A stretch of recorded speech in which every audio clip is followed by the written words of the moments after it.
The best laid plans of mice and men often go awry. Robert Burns said this many, many years ago. No matter what kinds of plans we make, sometimes they just fall apart. I'm going to tell you a story. It's not meant to embarrass anyone. It just is the way it is. We were making some pies at the church in October. Oh, you all know this story already. We were making some pies in October. We took all the apples off the trees, and we peeled them, cut them, made pastry in the kitchen, got these pies ready for our bazaar, our bake sale that was to be last week. And which is a great plan, right? Why not work ahead, and then you're ready to go when the bazaar comes along. We were also doing some work on the church, and we tripped a fuse at one point, and who knew that a fuse in the sanctuary was the same fuse that was for a freezer in the basement? When it came time to bake the pies, they were not frozen pies, but a soup.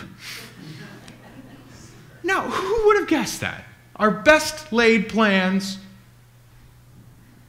gone. Broken open. Or how about this story? This was in the news just a week or so ago. There was a guy, a thief, who decided that he was going to take an SUV from a gas station. So he saw this woman leave her keys in the SUV and then go inside to pay for the gas that she had just put in the car. So he runs up and he takes the car and he starts driving away. And what happens? He starts to hear a baby crying in the back seat of the car. His best laid plans, gone. Abandoned the SUV. The police found it a few minutes later. Baby was fine. But let's be honest. We have bigger plans with bigger consequences that often go awry as well. You stand at an altar on your wedding day and you say to the person across, I will spend the rest of my life with you. And you begin to plan and dream of all the things that will come to be. And then, some point down the line, the partner says, I'm out. And your best laid plans, all your dreams fall apart on either side of that equation. Or you stand at the altar. You look at the person you love, and you say, I'm going to spend the rest of my life with you. And then, not too long into your marriage, one of them develops early onset Alzheimer's. And all of your best laid plans just go. Or you plan for retirement. You save up thousands, hundreds of thousands of dollars for your retirement. You dream of all the places you're going to go and all of the things you're going to do. And the bottom falls out of the stock market. And all your best laid plans are gone. Or you prepare for retirement, you work lots of hours, lots of overtime. You prepare for all the things you're going to do and all the places you're going to see. And then the doctor calls, and there's a diagnosis that nobody wants to hear. Or you have a baby. You look at this baby, and in the baby, you see so much possibility and potential. You see all of the things that they are going to do, all the people that they are going to fall in love with, all the happiness that you hope they will have. And then you find out they're sick. Or you have a baby and you dream of all the hopes and dreams that they will have and all the people that they will fall in love with. Then they get really angry at you, they start to hang out with the wrong group of people, and all of a sudden, all your hopes and dreams for them seem to be gone. Sometimes our best laid plans fall apart.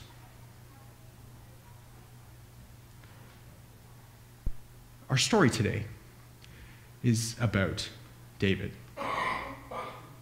And David is idly sitting in his house of cedar. It's where somebody like Baz Luhrmann might have some insight. The real troubles in life are the things are apt to be the things that never crossed your worried mind. The kind that blindside you at 4 p.m. on some idle Tuesday. Whoa. David is sitting in his house of cedar. And he's just brought the Ark of the Covenant, the tablets and the law of Moses, into the city. And he's reflecting on his lavish cedar home and the fact that the Ark of the Covenant is just in a tent. And so he says to his friend and probably his prophet and probably good friend Nathan, he says this: "See now, I am living in a house of cedar, but the ark of God stays in a tent. I am staying in a lavish home, and the ark of God is in a tent." And he doesn't tell Nathan what he's going to do, but everything he's going to do is implied in this statement. What's he going to do? He's going to go build some fancy home for the Ark of the Covenant. And Nathan responds very quickly. He doesn't consult anyone. He doesn't go in prayer to try and figure it out. He simply says, "Go, do what you have said." But that night, God speaks to Nathan. He asks this, somewhat rhetorical question to Nathan. And he says it to Nathan in the hopes that Nathan will tell it to David. "Wherever have I moved among you, among all the people of Israel? Did I ever speak a word with any of the tribal leaders, whom I commanded to shepherd my people Israel, saying, 'Why have you not built me a house of cedar?'" In other words, from this moment in this cedar palace, all the way back to the desert when they're crossing through it, did God ever request to be put in something other than a tent? The answer is no. The ark has been in the tent, and that has been okay. And then God makes something else clear. God says to Nathan, for Nathan to say to David, "When your days are fulfilled and you lie down with your ancestors, I will raise up your offspring after you, who shall come forth from your body, and I will establish his kingdom. He shall build a house for my name, and I will establish the throne of his kingdom forever." In other words, whatever is to come next is not going to be as a result of the actions of David. It'll be the result of something else, someone else who will follow this line. Now, is he talking about Solomon? Well, maybe, because Solomon is the son of David, and Solomon is the one who's granted permission to build a temple which stands for many hundreds of years. But Solomon's temple doesn't last for too long. Never would David have imagined that just a few years later, his kingdom would be in ruins. Sure, Solomon would have a good run of it, but it didn't take long after Solomon for everything to fall apart. Never would David have imagined that all he had worked for, all the riches that he had, all the possibility and potential of this kingdom would come crashing down. He never would have imagined this. An annunciation to a woman named Mary. I don't think in David's wildest dreams would he ever have imagined that this is how the story would continue.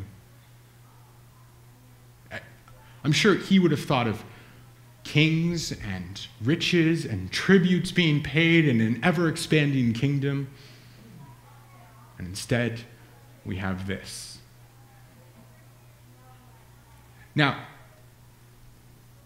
I'm just going to draw out this irony a little bit. Because the difference between what David was expecting and what Mary offers are so different, it's almost funny. Okay? But as I do this, it may be a little bit like telling you Santa doesn't exist. Okay? So you might be mad at me, but that's okay because I think it is important. Okay? So we're going to run through 6 of these really quickly, but stick with me because it shows the difference. So first of all, Mary is a woman. Women, during the time that scriptures were written, are not considered equal with men. In fact, they're at the bottom of the household. So we don't have a male king who's receiving the message of good news. We have a poor peasant woman. And this poor peasant woman has a cousin who is barren, Elizabeth. Right? You know the story of Elizabeth. And the person, John the Baptist, who is going to announce the coming of Jesus is from a woman who at one point could never give birth.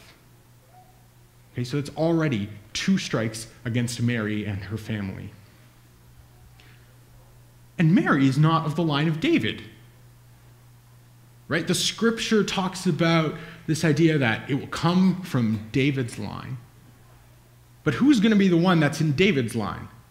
Joseph. Joseph, if you follow the lineage down, is where it all connects. Not Mary. Mary is going to marry in to the line of David. Now, here's the big one. I know I'll get letters and emails for this one. Okay, it could be a miraculous conception. Possible. It could also be that Mary and Joseph were fooling around a little bit. Or it could be Mary and somebody else were fooling around a little bit. Or, less funny, she could have been assaulted by a Roman guard or officer.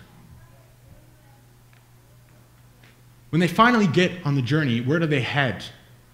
They're not heading to Jerusalem. They're not heading to the holy city where the temple is. They're heading to Bethlehem, which is just outside Jerusalem.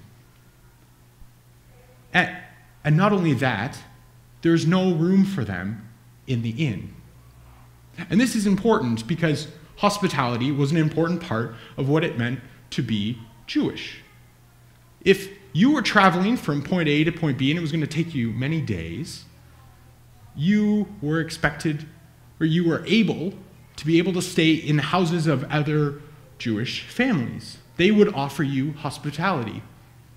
Your duty was to offer hospitality. So not only do they get to Bethlehem, There's no one who's willing to take them in. There's no one who's willing to offer them hospitality. And there's no room for them even in an inn. So on one side, we have David, wealthy, powerful, many servants, a man at the head of a rich kingdom.